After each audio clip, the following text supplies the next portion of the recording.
Dieu nous parle.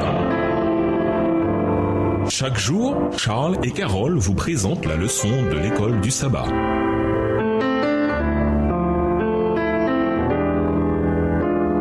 Bienvenue dans votre émission. Dieu nous parle. Nous voilà à la leçon de mardi, d'Abram à Abraham, Genèse 17, les versets 4 à 5. Comme nous venons de le voir, les noms de Dieu ont une signification spirituelle et théologique. Dans la culture du Proche-Orient, les noms n'étaient pas des moyens d'identification dénués de sens, comme ils le sont souvent pour nous. Appeler une fille Marie ou Suzy ne fait pas beaucoup de différence aujourd'hui. Pour les Sémites, cependant, les noms avaient une signification spirituelle profonde. Tous les noms sémites ont un sens et consistent généralement en une courte phrase exprimant un souhait ou une parole de gratitude de la part des parents. Par exemple, Daniel signifie Dieu est juge, Joël signifie Yahvé est Dieu et Nathan don de Dieu. En raison de leur signification, les noms étaient souvent modifiés pour refléter un changement radical dans la vie et la situation d'une personne. Lisons les textes suivants. Quel est le contexte et pourquoi ces noms ont-ils été changés? Genèse 32, le verset 28. Genèse 41, le verset 45 et Daniel 1, verset 7. Genèse 32, verset 28, il dit encore, ton nom ne sera plus Jacob, mais tu seras appelé Israël, car tu as lutté avec Dieu et avec des hommes, et tu as été vainqueur. Genèse 41, le verset 45, Pharaon appela Joseph du nom de Tsaphnath Panéach, et il lui donna pour femme Asnath, fille de Potiphéra, prêtre d'On. Et Joseph partit pour visiter le pays d'Égypte. Daniel 1, verset 7. Le chef des eunuques leur donna des noms à Daniel, celui de Belchazzar, à Anania, celui de Shadrach, à Michaël, celui de Meshach, et Azaria, celui d'Abednego. D'un côté, il n'est pas difficile, même pour nous aujourd'hui, de comprendre la signification du nom d'une personne. Les noms peuvent avoir un impact subtil ou beaucoup moins subtil. Si on répète sans cesse à une personne qu'elle est stupide et laide, et si de nombreuses personnes lui donnent ce type de surnom, cela aura un impact sur la façon dont cette personne se percevra. De la même manière, en donnant aux gens certains noms et en changeant leur nom, il est possible d'influencer la façon dont ils se perçoivent et donc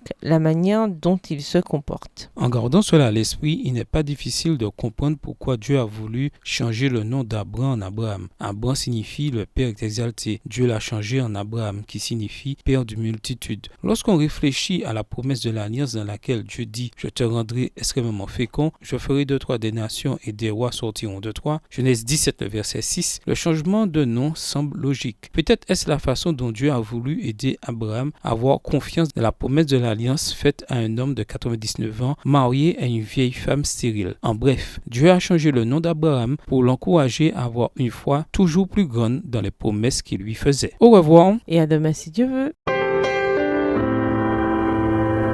Dieu nous parle. Chaque jour, Charles et Carole vous présentent la leçon de l'école du sabbat.